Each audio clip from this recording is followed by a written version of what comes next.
While examining his female patient, the doctor says, "Your heart, lungs, pulse, and blood pressure are all perfect. Now, let's check that one thing that always seems to get you ladies into trouble." The woman begins to undress. Doctor, quickly stopping her, "No, no. Please, just show me your tongue." An elderly couple was sitting at the kitchen table on the morning of their 50th wedding anniversary. "You know," she said, "we were probably sitting in the kitchen across from each other 50 years ago."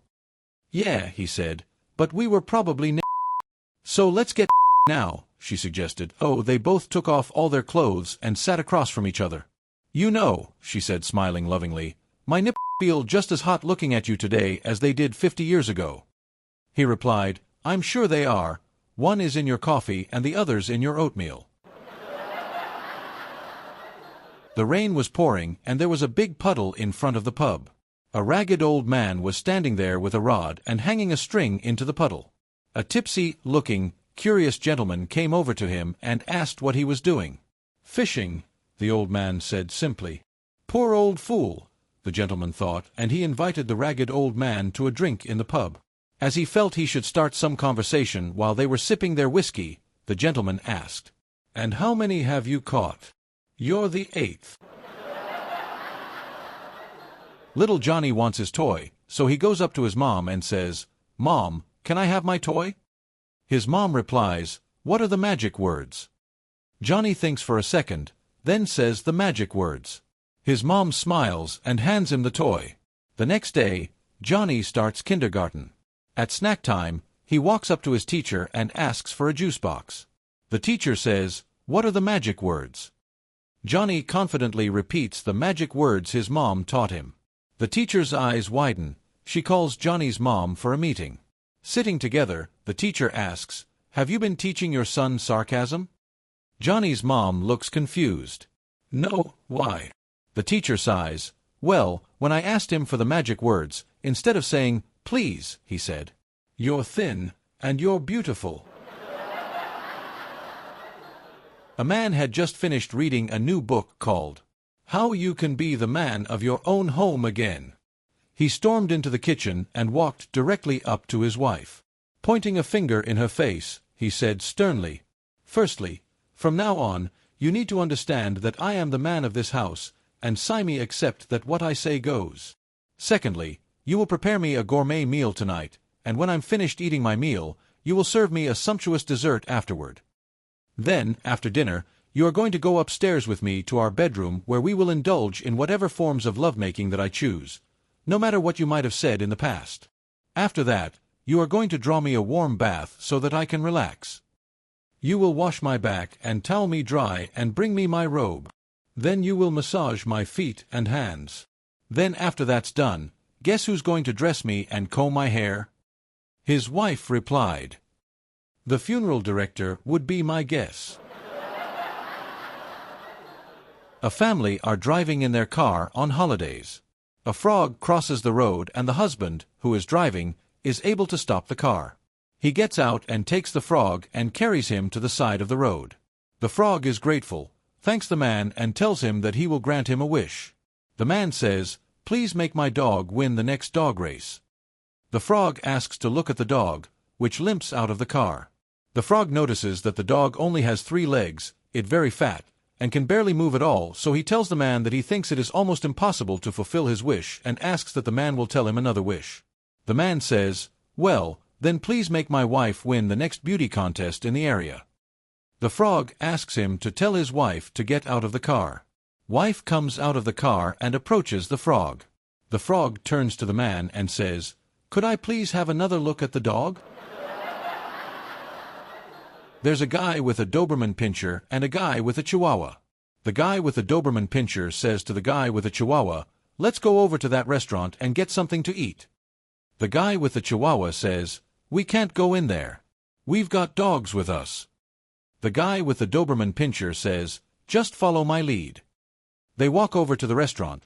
The guy with the Doberman Pinscher puts on a pair of dark glasses, and he starts to walk in. A guy at the door says, "Sorry, Mac, no pets allowed." The guy with the Doberman Pinscher says, "You don't understand. This is my seeing eye dog.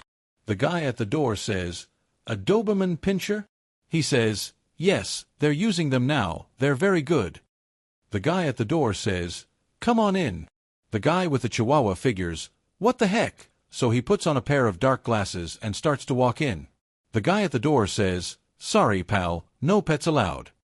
The guy with the Chihuahua says, "You don't understand. This is my seeing eye dog." The guy at the door says, "A Chihuahua?" The guy with the Chihuahua says, "You mean they gave me a Chihuahua?" A young blonde visiting Louisiana had her heart set on a pair of alligator shoes, but she refused to pay those outrageous New Orleans prices. Frustrated, she stormed out of a shop and marched straight into the swamp, determined to get a pair the old-fashioned way. Later that evening, as the shopkeeper drove home, he was stunned to see the same blonde waist deep in the bayou, shotgun in hand, with a massive alligator creeping toward her. Without hesitation, she took aim and fired, dropping the gator with a perfect shot.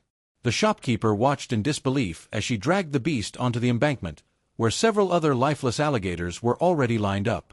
Then, to his utter shock, the blonde threw up her hands and groaned, "Damn it! This one isn't wearing any shoes either." A man stumbles upon a lost wallet containing $700. A few days later, he notices a public notice. A wealthy man has lost his wallet and is offering a $50 reward for its return. Wanting to do the right thing, the man tracks down the owner and hands over the wallet. The rich man takes it, counts the money, and immediately frowns. "I see you've already taken your reward," he says. "What are you talking about?" the poor man asks, confused. "This wallet had $750 in it when I lost it." An argument breaks out, and soon enough, they find themselves in court. Each man states his case. The wealthy man finishes with a confident, "Your Honor, surely you believe me." The judge nods. "Of course." The rich man grins smugly while the poor man looks crushed, until the judge suddenly takes the wallet and hands it to him. "Wait. What are you doing?" the rich man protests. The judge calmly explains, "You are, without a doubt, an honest man. If you say your wallet had $750 in it, I believe you. But if this other man was a liar and a thief, he wouldn't have returned the wallet at all. So clearly, this must belong to someone else. If the rightful owner comes forward, they'll get the money. Otherwise, it stays with the man who found it." The rich man is furious. "But what about my money?" The judge shrugs. "Well, I guess we'll just have to wait until someone finds your wallet, with the $750 in it." A man was walking down the street when a scruffy-looking homeless guy asked him for a couple of bucks for dinner. The man pulled out his wallet and said, "If I give you this, will you spend it on beer instead of food?" "No, I gave up drinking years ago," the homeless man replied. "What about gambling?" the man asked. "Nope, never gamble. Every penny counts just to survive." "Okay, will you spend it on golf instead?" The homeless man laughed. "Are you crazy? I haven't played golf in 20 years. All right, last question. Will you blow it on a woman instead of food?" The homeless man scoffed. "What could I even get for 10 lousy bucks?" The man smiled and said, "Well, I'm not giving you the money. Instead, I'm taking you home for a huge homemade dinner for my wife." The homeless man was shocked. "Won't she be mad? I mean, I'm dirty, I probably stink." The man grinned. "No, she needs to see what happens to a man when he gives up beer, gambling, golf, and women." A small church had a very attractive big-busted organist named Linda. Her breasts were so large that they bounced and jiggled while she played the organ. Unfortunately, this distracted the congregation considerably. The very proper church ladies were appalled. They said something had to be done about this, or they would have to get another organist. So one of the ladies approached Linda very discreetly about the problem and told her to mash up some green astringent persimmons and rub them on her nipples and over her breasts, which should cause them to shrink in size. But she warned Linda not to taste any of the green persimmons because they are so sour they would make her mouth pucker up, and she wouldn't be able to talk properly for a while. The voluptuous organist reluctantly agreed to try it. The following Sunday morning the priest climbed into the pulpit and said, "Due to circumstances beyond my control, we will not have a sermon today." A blonde was driving home after a football game and got caught in a really bad hailstorm. Her car was covered with dents, so the next day she took it to a repair shop. The shop owner saw that she was a blonde, so he decided to have some fun. He told her just to go home and blow into the tailpipe really hard, and all the dents would pop out. So the blonde went home, got down on her hands and knees, and started blowing into her car's tailpipe. Nothing happened.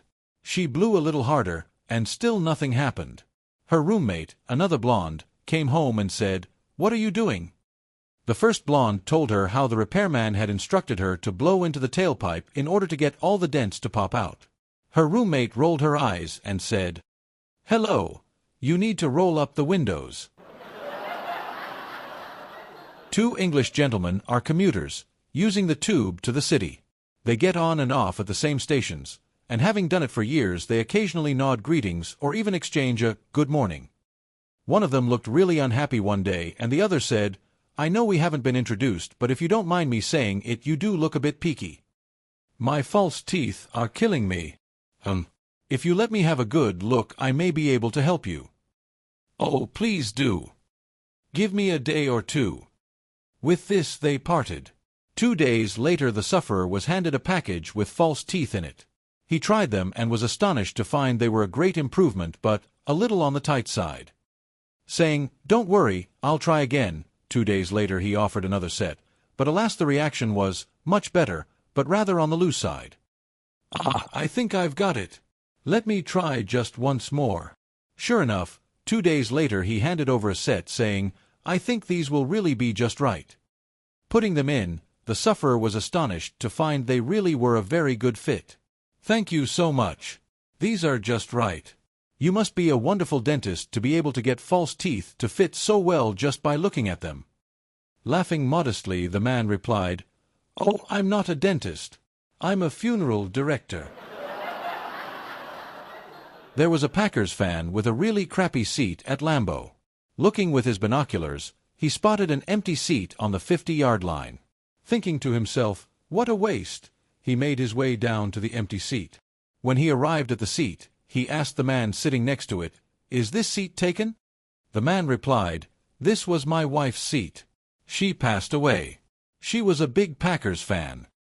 The other man replied, "I'm so sorry to hear of your loss. May I ask why you didn't give the ticket to a friend or a relative?"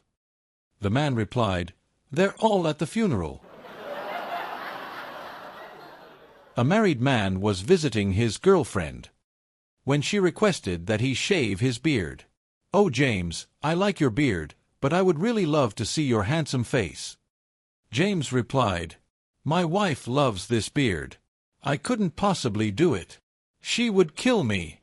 "Oh, please," the girlfriend asked again, in a cute little voice. "Really, I can't," he replied. "My wife loves this beard." The girlfriend asked once more. He sighed and finally gave in. That night James crawled into bed next to his wife while she was sleeping. The wife was awakened, turned toward him, felt his face and said, "Oh, Michael, you shouldn't be here. My husband will be home soon." During a lesson on good manners, a teacher asked her students, "Michael, if you were on a dinner date with a lovely young lady, how would you politely tell her you need to use the restroom?" Michael shrugged. "Easy. I'd say, 'Hang on, I gotta go pee.'" The teacher gasped. "Michael, that's rude." "Peter, what about you?" Peter thought for a moment. "I'd say, 'I'm sorry, but I really need to go to the bathroom. I'll be right back.'" The teacher sighed. "Better, but still not very polite. And you, little Johnny, can you actually use your brain and show us some good manners?" Johnny smirked. "Of course, miss.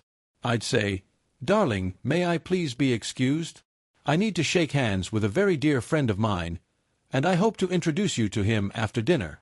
The teacher hit the floor. Moral of the story: never ask Johnny anything.